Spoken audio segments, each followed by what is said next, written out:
The perfect housewife, the dream of many men in the 1950s, I thought we were friends. a time where cookie-cutter neighborhoods were becoming the norm, and women were expected to settle down at home and take care of the house and children and ultimately achieve the American dream. Stepford is the perfect example of this, but in the 70s. While there may not be cookie-cutter houses, most households consisted of a hard-working husband and a stay-at-home wife who takes care of the house and children all day. But the women in Stepford take this to the extreme, almost unsettlingly so. Is it that good? Well, if time is your enemy, make friends with Easy On. That's all I can tell you. It's so good that if ever I became famous and the Easy On people asked me would I do a commercial, not only would I do it, I'd do it for free. That's how good it is. Holy cow. Stepford is a town that is controlled by men. No woman who lives there is able to escape the male gaze as it completely surrounds them. The male gaze is when a movie or other form of media portrays a woman in a way that sexualizes or objectifies them. Now, when seeing this, you may think, oh, but not all movies are this way. And well, yes, that may be true. A majority of them are. In most movies, women wear revealing clothing, are shot from certain angles to show off their bodies and accentuate their features, and may just be there to be a love interest without much depth to them. A great example of this is horror movies in general. There are so many slashers which include naked girls and teens having sex. Early slashers include scenes shot from the male gaze as well. In the iconic scene from Psycho, the victim is in the shower, naked. Even non-slashers fall victim to excessive nudity. The original Carrie movie from 1976 starts off with tons of half-naked girls in the locker room jumping around and throwing things. Yeah, I'm not showing that. A lot of this also relates back to the final girl trope, which is most prominent in slashers.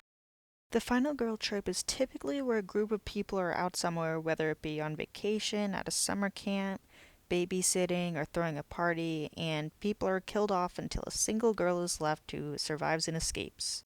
A lot of the time the group is filled with horny teens, and the final girl refrains from these activities. It's set up in a way that rewards these girls for being, and huge air quotes here, pure. Also, this doesn't actually prevent these girls from being viewed or shot in a sexual way.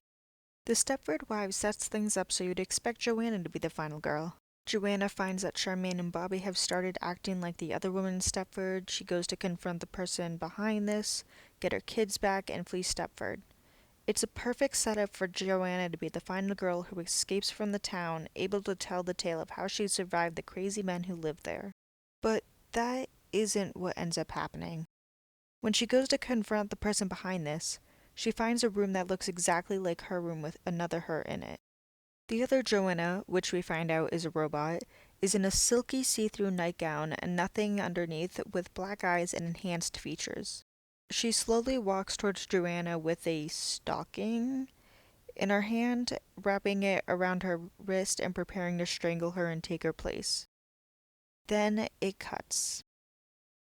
This is the only time the viewer is shown any nudity in this movie.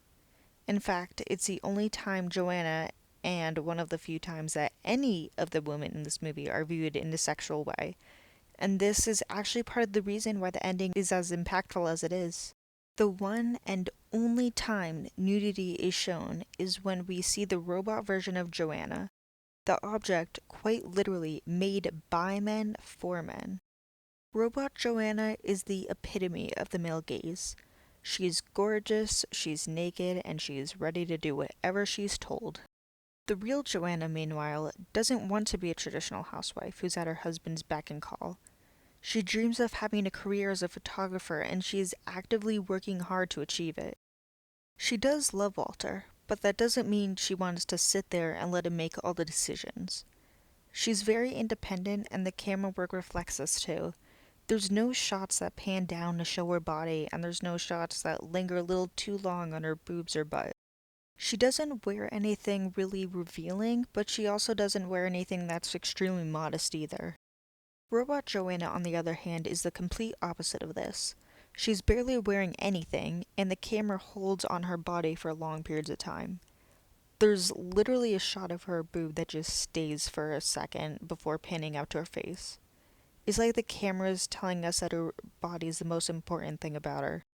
When Robot Joanna goes to strangle the real Joanna, it's like she's being strangled with traditional femininity itself. Even the item used, which I think is a stocking, is a traditionally feminine item. In this story, there is no final girl. The men won. In the very end, the camera sweeps through the aisles of a grocery store, showing all the robots who look like women Joanna never actually met, but fell victim to the same fate she did. We even see a potential future victim. But then, at the end, we see Robot Joanna. She and Robot Bobby greet each other before Joanna slowly walks towards the camera. As the camera refocuses as Joanna walks closer, Joanna's eyes look black for just a moment before all we see in frame is Joanna's eyes, and then it freezes as credits roll over the image. Most of the time when I see nudity in movies, I groan a bit because of how unnecessary it feels. But in Stepford Wives, while it may not be absolutely necessary, I still really appreciate it for what it adds to the ending and to the movie as a whole.